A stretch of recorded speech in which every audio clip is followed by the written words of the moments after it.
Exercise 13.3 में question number 1 हमारा last lecture में लास्ट में हो चुका है। ठीक है, क्वेश्चन नंबर 2 से स्टार्ट करते हैं। तो क्वेश्चन नंबर 2 क्या है?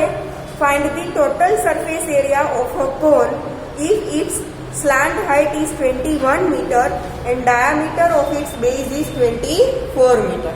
ठीक है, स्लैंट हाइट मैंने आपको समझाया था ना लास्ट लेक्चर में कि स्लैंट हाइट दैट एंड उसे क्या हम लिखेंगे L।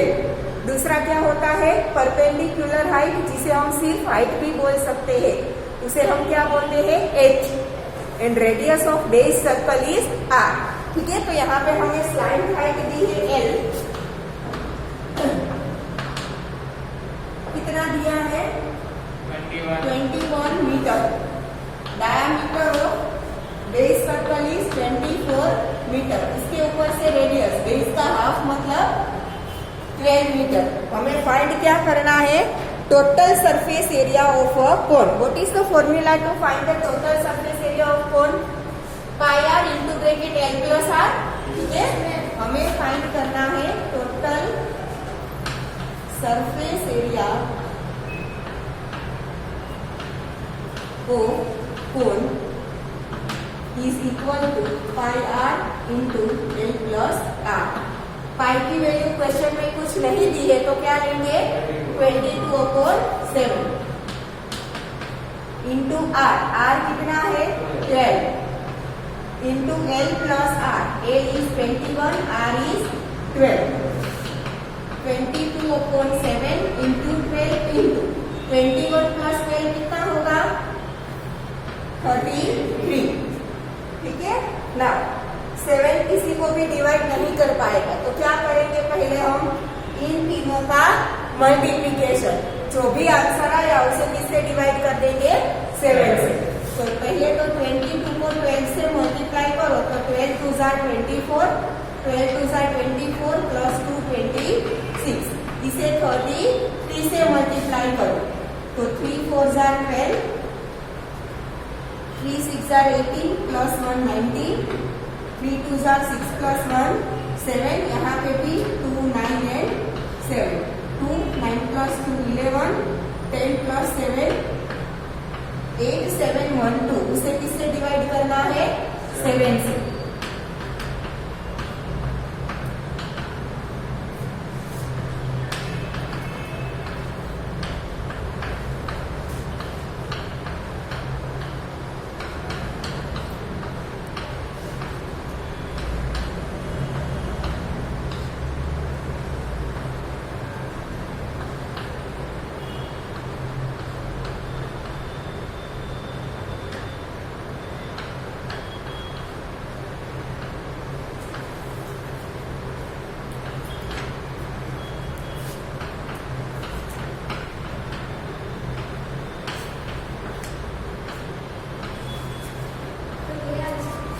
क्या?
चलो अब क्वेश्चन नंबर 3।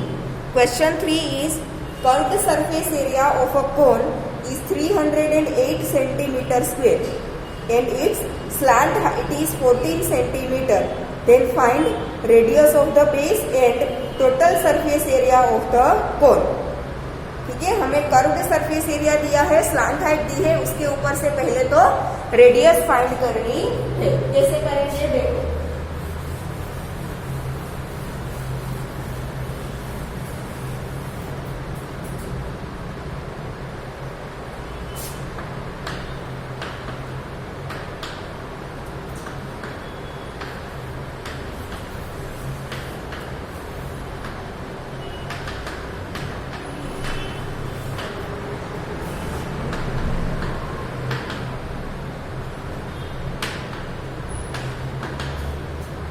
स्लांट हाइट कितनी दी है? 14 सेंटीमीटर। पहला हमें क्या फाइंड करना है? Radius of base. तो किसके ऊपर से फाइंड करेंगे? कर्व्ड सरफेस एरिया के ऊपर से।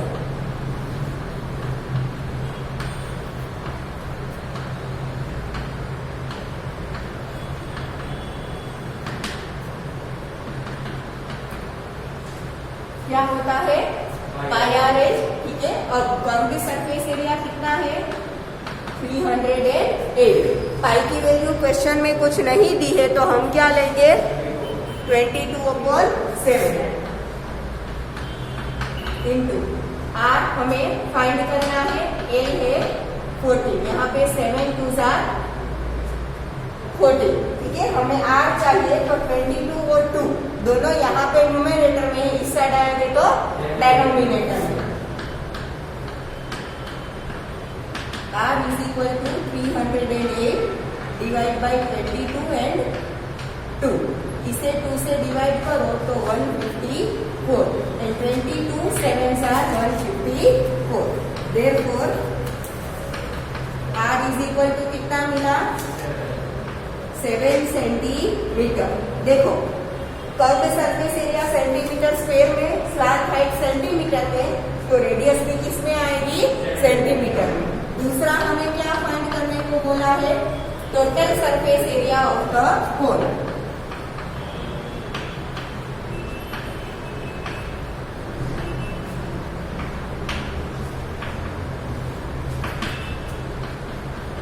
पाई are into L plus R. Pi is 22/7, R is 7, L is 14 plus R is 7. 7 7 cancel. 22 multiply by 14 plus 7 21, 21 and 22. 21 2s are 42. 21 2s are 42 plus 4 46 centimetre square. Area है तो centimetre का square आएगा ना, ठीक है। ये मिल गया टोटल सरफेस एरिया, क्लियर। तो ये हो गया क्वेश्चन नंबर 3।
डन। चलो then question number 4।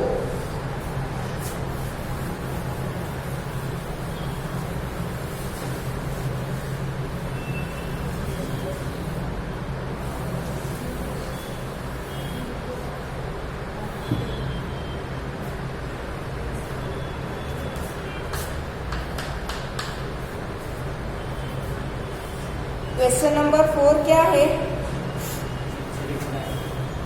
A conical tent is 10 meter high and the radius of the base is 24 meter.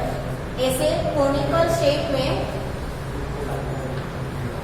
एक टेंट बनाया है, उसका हमें क्या बोला है? देखो, conical tent is 10 metre high तो ऑलवेज याद रखो कोई भी चीज जब हाई होती है तब वो परपेंडिकुलर हाइट ही होती है ऑलवेज। फिर वो टेंट कोनिकल हो, टेंट हो या तो कोनिकल शेप हो, what ever the shape is, सारे शेप के लिए जब हाई शब्द या तो हाइट बोला जाता है, ओनली हाइट वर्ड लिखा हो या तो ये इतना हाई है ऐसा बोला हो, तब वो ऑलवेज उसकी परपेंडिकुलर हाइट ही होगी, फिर शेप कोई भी हो।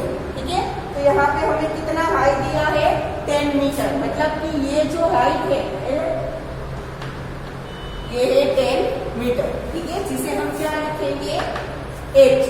फिर हमें क्या दिया है, radius of its base is 24 metre.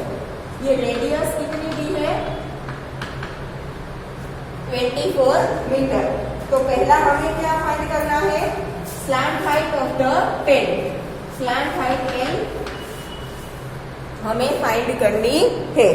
ठीक है, तो मैंने आपको लास्ट लेक्चर में समझाया था,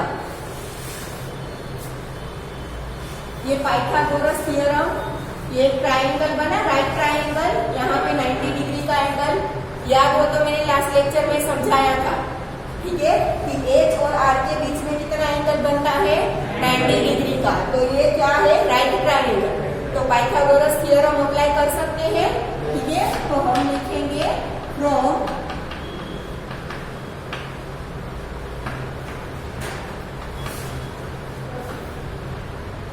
पाइथागोरस थ्योरम, हाइपोटेनस क्या है एल, तो L square is equal to H square plus R square. H है 10 उसका स्क्वायर प्लस आर है 24 उसका स्क्वायर। 10 का स्क्वायर 100 एंड 24 का स्क्वायर 576, दोनों का टोटल 676। तो एल इज इक्वल टू 676 का हमें क्या निकालना है स्क्वायर रूट। हमने 8 स्टैंडर्ड में किसी भी नंबर की स्क्वायर रूट निकालने की डिवीजन मेथड पढ़ी थी, याद हो तो 8 स्टैंडर्ड में हमने स्क्वायर रूट निकालने के लिए डिवीजन मेथड पढ़ी थी। क्या करते थे, 2 डिजिट की पेयर बनाते थे, अगर पहला डिजिट अकेला बच जाता है देन इट इज ओके, फिर स्क्वायर नंबर लेंगे, 2 स्क्वायर इज 4। हम स्क्वायर ही ले सकते हैं, या तो 1 square is 1, 2 square is 4, 3 square is 9, but 9 तो 6 से ग्रेटर हो जाएगा, तो हम क्या लेंगे 2 स्क्वायर इज 4, 6 माइनस 4 इज 2। यहाँ से हम पूरी पेयर नीचे लेते हैं। जब स्क्वायर रूट सिंपल डिवीजन में हम एक डिजिट लेते हैं, बट स्क्वायर रूट निकालना हो तब हम पूरी पेयर नीचे लेंगे। यहाँ पे 2 है तो क्या ऐड करेंगे 2, जो नंबर लिया है उसी को ऐड करना है। तो 2 + 2 4। अब 4 के पीछे कोई एक डिजिट यहाँ पे लगाना है, क्या है वो मुझे अभी नहीं पता। 4 के पीछे हमें कोई एक डिजिट लगाना है, उसी डिजिट से मुझे उसे मल्टीप्लाई भी करना होगा। अगर 4 के पीछे 1 लगाती हूँ तो कंपल्सरी 1 से मल्टीप्लाई करना है। 4 के पीछे 2 लगाती हूँ तो कंपल्सरी 2 से मल्टीप्लाई करना है। यहाँ पे लास्ट डिजिट क्या है 6, तो मैं क्या लगाऊंगी यहाँ पे 6। 4 के पीछे 6 लगा के 6 से मल्टीप्लाई करूँ तो 6 × 6 = 36, 6 × 4 = 24 प्लस 3 27, तो 46, 6 = 276। This is the answer. कितना स्क्वायर रूट मिला हमें 26 सेंटीमीटर, सॉरी मीटर आएगा क्योंकि हाइट एंड रेडियस दोनों मीटर में है, तो स्लैंट हाइट भी कितने किसमें आएगा मीटर।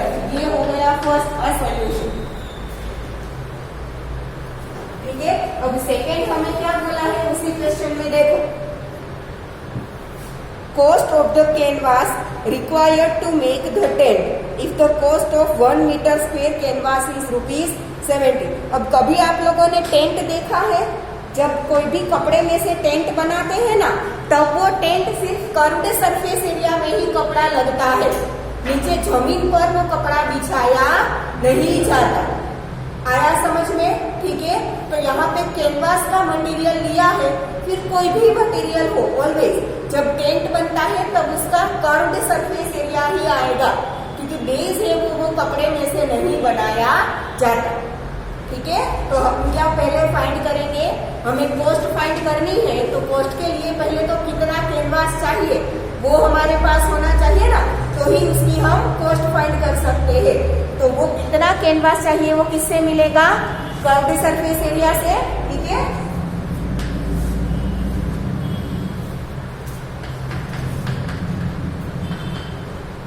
पहले हम फाइंड करेंगे कर्व्ड सरफेस एरिया ऑफ कोन क्या है?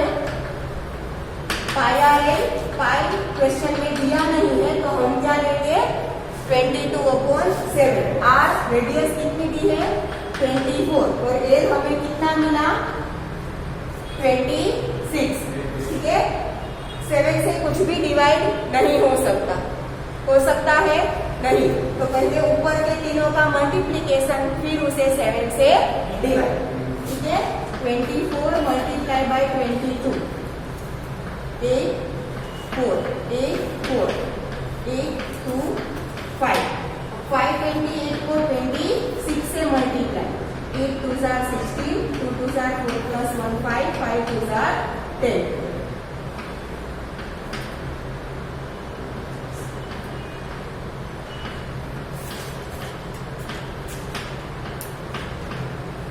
वन 3 7 2 8। अब इसे किससे डिवाइड करना है? 7 से।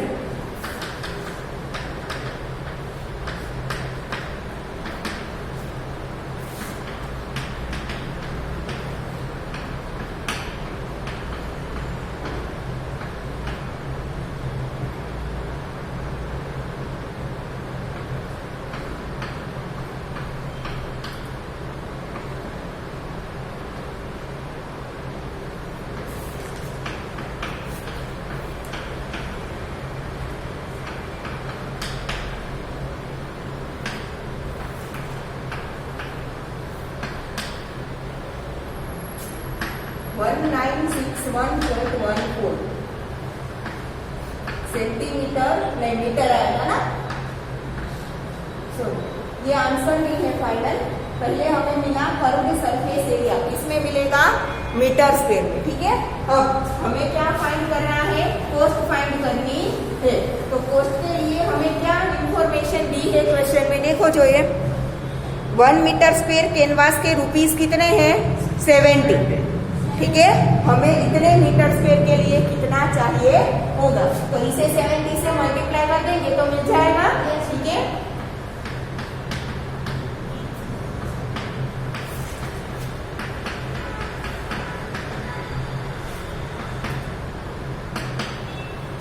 से मल्टीप्लाई करना है तो पहले 7 से मल्टीप्लाई कर देती हूँ।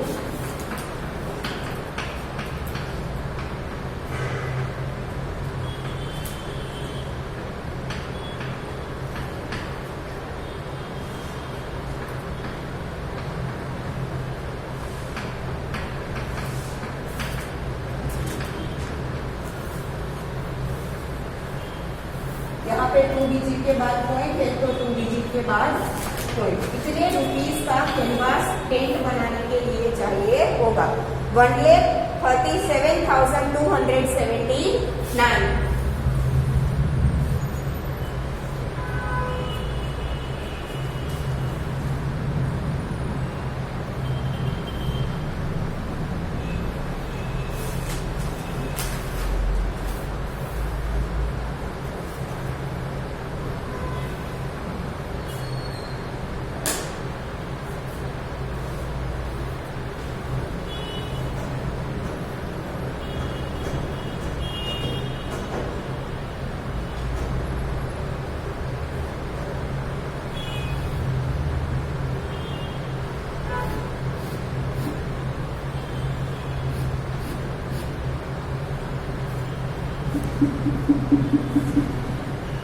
Done? Now, question number 5. What length of tarpaulin 3 meter wide will be required to make conical tent of height 8 meter and base radius 6 meter? ठीक है, ये क्वेश्चन मैंने आपको डाउट सॉल्यूशन में भी करवाया था, याद हो तो। ठीक है, मैंने आपको ये समझाया था कि जब हम कोई शॉप पे कपड़ा लेने जाते हैं तब हम गुजराती में बोलते हैं कि कपड़ानो ताको છે। ख्याल છે कोई ने? बराबर, वो क्या होता है? कपड़ा की विड्थ उतनी होती है, फिर वो बहुत लंबा कपड़ा होता है, उसमें से हम जितना बोले उतना मीटर वो शॉपकीपर हमें काट के देता है, तो उसकी विड्थ में कभी कोई फर्क नहीं पड़ता कि वो विड्थ उतनी ही होती है। जैसे कि ये मेरा दुपट्टा है तो उसकी विड्थ उतनी ही रहेगी, ठीक है। बीच में से मैं काट दूं उसे, ये लंबा है, बीच में से मैं काट दूं पर उसकी विड्थ तो उतनी ही रहेगी ना, लेंथ छोटी हो जाए, ये लंबा होता है, ठीक है, बीच में से काट दूं तो लेंथ में फर्क पड़ेगा, बट इसकी ये जो विड्थ है उसमें कुछ फर्क पड़ेगा नहीं। वैसे ही कपड़े में भी होगा, ठीक है। यहाँ पे विड्थ कितनी दी है हमें टर्पोलिन की, 3 मीटर, ठीक है। उसमें से हमें जो कोनिकल टेंट बनाना है वो टेंट की हाइट कितनी है, 8 मीटर, और उसका बेस रेडियस कितना है, 6 मीटर। अभी इसी क्वेश्चन में मैंने बोला था कि टेंट बनाने के लिए जो भी मटेरियल हम यूज करेंगे उसे टेंट के बेस में हम नहीं लगाते, ठीक है। तो कोई भी टेंट बनाने के लिए जब हमें मटेरियल का एरिया फाइंड करना हो तब हम सिर्फ उसका क्या लेंगे, कर्व्ड सरफेस एरिया ही लेंगे, ठीक है। यहाँ पे हमें क्या दिया है, tent of height 8 metre and base radius 6 metre, तो पहले उसमें से हमें क्या फाइंड करना पड़ेगा, इसमें जैसे फाइंड की है वैसे स्लैंट हाइट फाइंड करनी पड़ेगी ना, ठीक है, क्योंकि हमें कर्व्ड सरफेस एरिया चाहिए तो हमारे पास L होना चाहिए, ठीक है।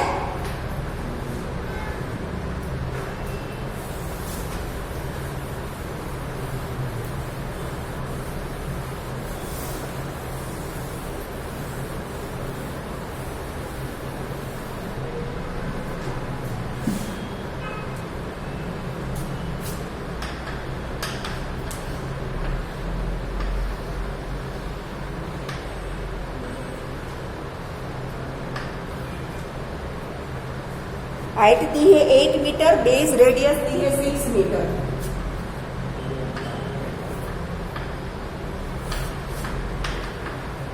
L square is equal to क्या होगा, H square plus R square, ठीक है।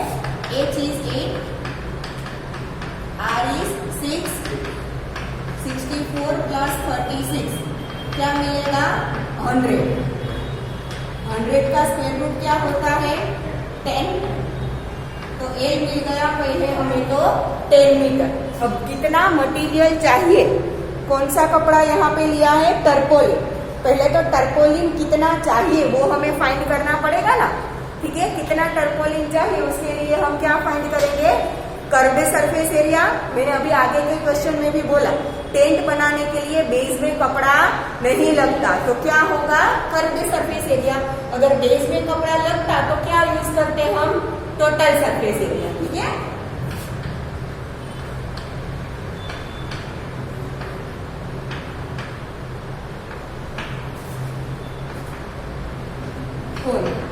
Curved surface area of tent, tent कौन से शेप में है, कोनिकल शेप में, क्या आएगा formula, pi R L. Pi question में दिया है, हाँ दिया है, देखो लास्ट में use pi is equal to 3.48, ठीक है। तो हम लेंगे 314/100, ठीक है। आर हमें दिया है 6, एल हमें मिला 10, 1 0 कैंसल, 314 को 6 से मल्टीप्लाई करो, 6 4 जा 24, 6 1 जा 6 + 2 8, 6 3 जा 18, उसे डिवाइड बाय 10 करेंगे तो 1 नीचे के बाद क्या आ जाएगा, कोई कितने सेंटीमीटर स्क्वायर टर्पोलिन हमें चाहिए होगा। अब उस टर्पोलिन की हमारे पास क्या है, विड्थ है, कितनी दी है, देखो टर्पोलिन 3 मीटर वाइड है, टर्पोलिन का एरिया हमें मिल गया, विड्थ हमें दी है तो हमें लेंथ मिल जाएगी। अब कोई भी कपड़ा काटो तो वो रेक्टेंगुलर शेप में होता है कि नहीं, ठीक है। तो area of tarpaulin required is equal to length into breadth. Area tarpaulin का कितना मिला, इसे हम इज इक्वल टू लिख सकते हैं कि एरिया ऑफ टर्पोलिन रिक्वायर्ड ये जो मिला वो क्या है, टर्पोलिन का एरिया कितना है 188.4 इज इक्वल टू लेंथ हमें फाइंड करनी है, ब्रेथ हमें कितनी दी है 3 मीटर। देयरफॉर देखो यहाँ पे एल मैंने स्लैंट हाइट लिया है, तो यहाँ पे कपड़े की लेंथ को मैं एल डैश ले लेती हूँ कि दोनों को मैं सेम सिंबल नहीं दे सकती, ठीक है। तो length of tarpaulin is 188.4 divide by 3।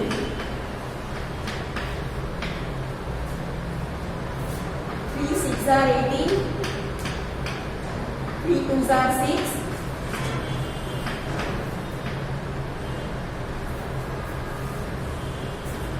3 8s are 24। क्या मिला, L dash is equal to 62.8 metre, ठीक है।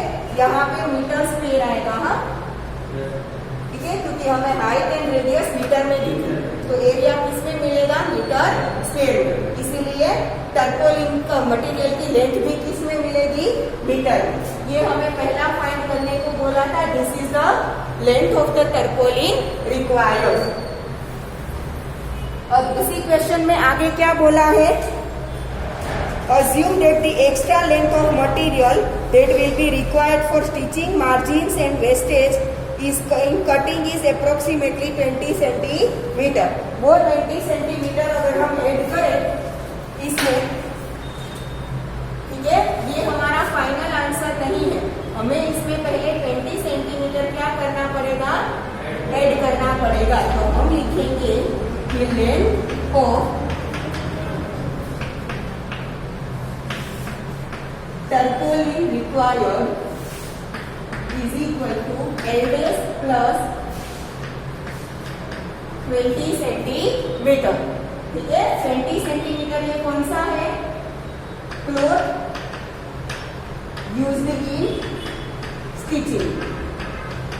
स्टिचिंग में जो अंदर चला जाता है वो कपड़ा। एल डैश हमें कितना मिला 62.8, बट एल डैश किसमें है मीटर में, तो इस सेंटीमीटर को भी हमें मीटर में कन्वर्ट करना पड़ेगा ना। सो 20 सेंटीमीटर को मीटर में कन्वर्ट करो तो 0.20, दोनों का एडिशन करोगे तो आपको मिलेगा 63 मीटर।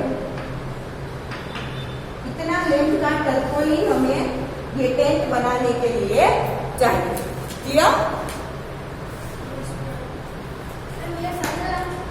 यस